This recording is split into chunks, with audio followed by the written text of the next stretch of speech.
All right, guys. So welcome back to the channel. We'll go ahead and introduce yourself, man, before we get into this. So I am Nathaniel Borf, super dad, super nasty, nasty Nate. So as you know, I also have the Toyota Supra, huge passion for these cars as well, similar to Ryan. And here recently I've had an unfortunate event, and that's why we're talking here today. Yeah, so he was kind enough to actually do this last minute for me because I wanted to take a look at this car. If you guys saw my Instagram earlier, it kind of went crazy here within the last 2 hours of people seeing the car that caught on fire. Well, that car is Nate's car. And unfortunately, it did catch on fire. And he was kind enough to actually drive out to see the car because it's still in, I guess, is this on your property here or is this at a local junkyard or where is this at? No, so this is actually at my father's house because I don't believe my HOA would approve of me putting this in my driveway. So we left it here, Okay. and now of course, insurance company's wanting to take it to the salvage yard, despite me wanting to kind of leave it here, of course. Gotcha. So what happened? Let's get before we even get into that. How Yep. did you get this car? How did you get into Supras? How did we get to this point? Like, why did you want this car? What makes this car special? Have you modded it? What's done to it? So on and so forth. So how did you get this car first and foremost? So to take it back to how I got into Supras first is, as we all have been kind of born into it, as a passion as a kid. It's even tattooed on my back because when I was a kid, it was my dream car. I started saving lunch money when I was 12 years old, saving detasseling money, paper route. And when I went to buy my first car, I actually got scammed out of every dime I saved. So Ooh, this was kind of the car for me, the unobtainable car, the dream car. So I've had a few of them. This one in particular, I got a couple months ago. And I okay, got this one because it was a car that I felt maybe I wouldn't have as much invested into and I could enjoy driving, not a pristine 97, low miles. This was actually a 93 with a V160 and the twin turbo or the 2JZ GTE swap non-VVTi. And it had 107,000 miles on the body, about 3,000 miles on the build. The engine fully built. It's got mainly H-beam, got the just pretty much fully built from the bottom up. The only limiting factor that I did have were the stock mains, but okay. I should have been fine. Wow. So I mean, it sounds like it's a pretty nice car then. I mean, Yeah, if it's a V160 car and stuff, I mean that's something I've never even had. So that's pretty awesome. And we do know it's white. Well, was white. Um, was like brown now. yeah. Was it all original interior and all that stuff too? Oh yeah, it was, man. It's a target top. So I'm a perfectionist. So when I got the car, I really started going through it, cleaning it, and trying to enjoy it. But within a few thousand miles, my turbo went. So it was a 76, 75 turbo. So I put a new turbo on there, but this time I went with a ball bearing billet wheel. And then outside of that, of course, I replaced every sensor that I could because after so many years, the wiring starts to go bad. So Sure. TPS sensor, cold packs, O2 sensor, new wide bands, everything. I was really trying to perfect it. I actually bought a Powerhouse Racing fuel hanger, which is gorgeous if you've ever seen one. I believe you actually used one Yes, I yourself. have one in the car currently. Yep. So they're amazing. I got that, and then I was going to do. My goal was to swap out the Air Motive 340 and the 255, put dual 525s in, and then get a flex fuel sensor, and then go for 1,000 horsepower to the wheels, and I was going to be set. Nice. That would have been a sick car. But unfortunately, something else happened instead. Let's go ahead and if you want to pull the top off or however you want to do Yeah. it here, but And I haven't posted pictures of the interior yet, but it yeah, I got all mean the way through. yeah, I mean there's no salvaging that. That it's all way too much heat. I mean that body structurally wise, I wouldn't be I So would yeah, that looks like she's yeah, gone. it saw so much heat at this point where it started that the bolts holding the wheel together melted into the wheel. Whew. Yeah, tire melted to the fender. So I was driving. I was at a restaurant, and make sure I didn't lock that out here. I was at a restaurant, and the car sat for a couple hours. Of course, when you park a Supra outside of a restaurant, you've got everyone coming up to it, everyone complimenting you, which is an amazing feeling. You get to talk about your passion. You get to talk about the work you've done. Then when I went to leave the restaurant, the car kept dying. I started it. I went to drive away, kept just dying on me. I could not figure out what. So I'm driving home. It's about 10:30 at night, and there's a road that it's a open country road that I could do a little test and tune on. Sure. So I had the laptop plugged in. I was doing my monitoring. Unfortunately, my AFRs haven't been reading correctly, so I couldn't go by that. So I was driving up and down the road. I had stopped, and I kept trying to give it the gas, keep trying to give it going. And E85, it doesn't have a strong smell. It's more of a sweet smell. Yep. So, I maybe had a hint of it, but I didn't feel like I had a fuel leak. I didn't smell a fuel leak. And once you're kind of used to that smell, also you get desensitized to it. You actually enjoy it. You have a race car, you smell E85 and you enjoy that smell. Sure. So I'm on this road and I shut the car off. I'm reviewing it. And at that point I was just kind of done with it. I was like, I'm ready to go home. I'll figure this out in the morning. It's 10:30 at night. So I started the car up and I just heard a poof. And I mean, that's a distinct sound. If you've ever heard fire ignite, or if you've ever heard fuel ignite, it's like a poof. So I heard that, and as soon as I heard that, I popped the hood. I pulled the lever, and when I pulled the lever right here at the corner, I saw the flame come out here, and then I just got out of there. I was on a side road. I had to walk away, and I didn't stop. It just, when fuel starts and when it's pressurized fuel, I can only imagine that if there was a leak in this area, right by the regulator, that it was most likely in this closed hood spreading throughout. Yep. And once that happens, the problem is once you open the hood too, it could have burned you. You could have been way worse off too. I mean, that would have let a huge gap of fresh air in. You could have been severely burnt. Yep. Did you have a fire extinguisher in the car or anything? No, I didn't. I was shopping for them actually the week before, and I didn't even know how much a fire extinguisher would have done in this situation. I'm sure it could have helped. I'm sure it could have done some good, but when it's ignited at the feed line, and it had already been dumping fuel throughout. And I've got a few more videos to share because it kind of highlights and shows how fast that fire spreads. Sure. Yeah, you can just tell. If you want to go over the car here, so I'm just show every angle if you can. Yep. Just people get a better understanding. You guys look, it burnt fast. Now, how long did it take until fire or until EMS and all that showed up to you?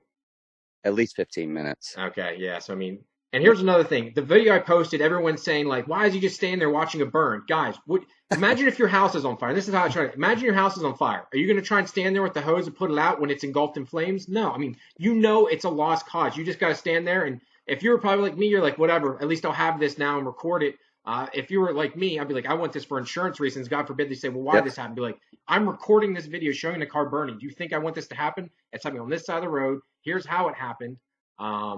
There's so many people making all these assumptions, and I want to make sure it's clear. Like, what are you supposed to do? There's nothing you can do at this point. It's engulfed in flames. There is nothing you can do. If you had even had a small fire extinguisher at that point, it'd be like you trying to pee on your house fire. It's not going to do anything.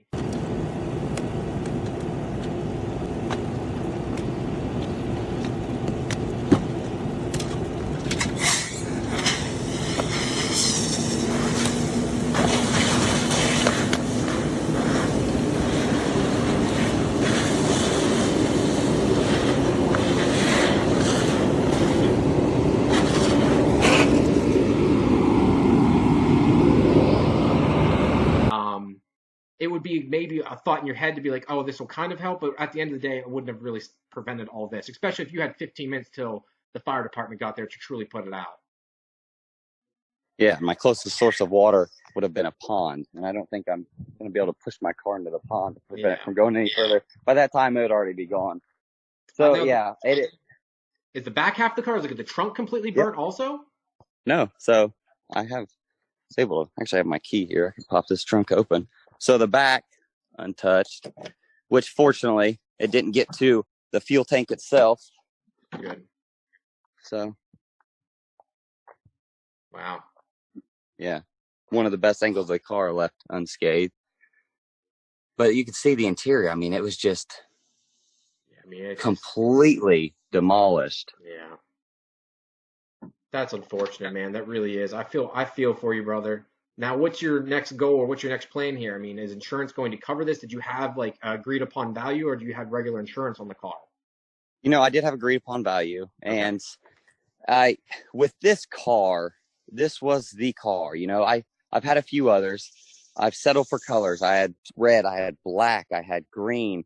The limited green, it's a beautiful color, but white and silver are my colors. So this one, I've put a lot of work into this, perfecting it, and I'm just a little disheartened by having the work that I put in it and the times that I had just burnt like this. Yeah. So there's no doubt in my mind that I will be back in a Supra because I've gone to other cars. I've had a lot of other cars, and every time I'm in them, you don't have that connection to it. You don't have that thrill. There's just something about these that is just, it hits every sense. And, we're raised into it. So we absolutely love this from our childhood. But I'm going to talk with the insurance company and go ahead. No, go ahead. I'm sorry, I was cutting you off. Continue. I'm going to talk with the insurance company and see what their thoughts are. I know that I asked if they could leave it here. They want to take it back to the salvage yard. I'll see possibly getting it back. But ideally, with the time that I have already invested in this, I don't want to take on another project. I've got a little girl who's 18 months old. And as much as if you've ever seen, she works on the car with me. She helped me put the steering wheel on. She knows what these parts are. She knows how to take lug nuts off at 18 months. So, but something like this, that would pull away from that. So my goal most likely will be to get the color that I've yet to have. That's always been my favorite, and that's Quicksilver. I know that's a pretty hard goal. Yeah. But I've managed to accomplish these so far. Yeah, that's awesome, man. I hope you can get into another one. It just, it's unfortunate this happened. As people can tell too, this is not just another right-hand drive Supra. This is a left-hand drive Supra V160 twin turbo car. I mean, that is rare, and it's white too, which a lot of people do want. Believe it or not, guys, white isn't a rare color. White, red, and black were the three most common colors, but white is one of the most desired colors. I mean, who doesn't like a white car? I mean, a white sports car just always looks good. Now, what year was your Supra? So this is 93. So it's a Premier Edition. It was a Premier Edition then. Yep, 93 Targa. Man. Now, and every time I walked away from this, because this is the car that literally I could not walk away from. And if they've seen, I just put the front lip on. I just put the front bumper on, repainted that white. New 76, 75 turbo, fully paint corrected. Like I put a lot of work into perfecting it. Yeah, and that's where it's hard. And that's where people don't understand. I mean, fortunately, you did have agreed upon value. A lot of people don't have that luxury, and I've seen people lose their cars. At least you have that, but it's never the same. Like, when something like if I lose my Supra, God forbid, knock on wood here, it's something that would happen to me. I've had it for 10 years and built it from an NA, and I had all these iterations. There's a lot of sentimental value and attachment.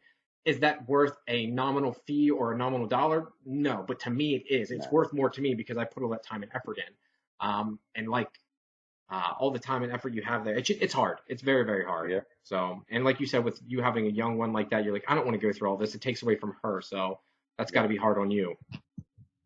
And that's, the best part of it is, though, you do have those memories when something like this does go away. So that does help it. And like the best thing that I've been doing is just thinking ahead. That's the best thing you can do. That's the first time I've uncovered it to look at it. Yeah. Because I am moving on. I am accepting it. I'm not dwelling on it or thinking about the loss. I'm thinking about how much fun I had it. Me and my girl did get to ride in this. She got to feel. She loves fast cars. I put a car seat in the back of that, and she loved it. It was the first 1320 streetcar takeover that we went to. So we got to have some amazing moments in this before this happened. And like I said, we'll get to another Supra hopefully soon. That's awesome, man. Well, unfortunately, I feel bad for you, brother. I appreciate you taking the time out to do this. If you can, what again is your name of your Instagram, and let's go ahead and plug your YouTube channel too. Oh yeah, so my Instagram is Supra_nasty or Supra__dad, and then I don't really do too much on the YouTube as much as I used to, but It was Nasty Nate. Okay, I'll plug both of those down below for you guys just to check them out. Again, man, hopefully you get back into a Supra. Guys, hopefully I have some pictures here. I'll ask him to send some pictures over here so I can pop those up too, because obviously video quality is okay at best here. So I'll try to get some high definition pictures. And again, thank you very much for this, brother, and try to enjoy the rest of your day. I will. And thank you. Thank you for reaching out And to all the Supra family, as usual, there's not much like it. They show their sympathy, they show their care, and they know how hard this can be.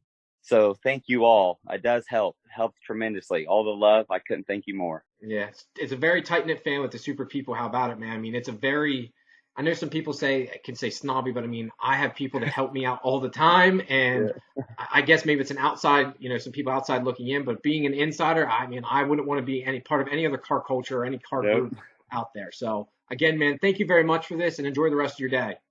Thank you. You too.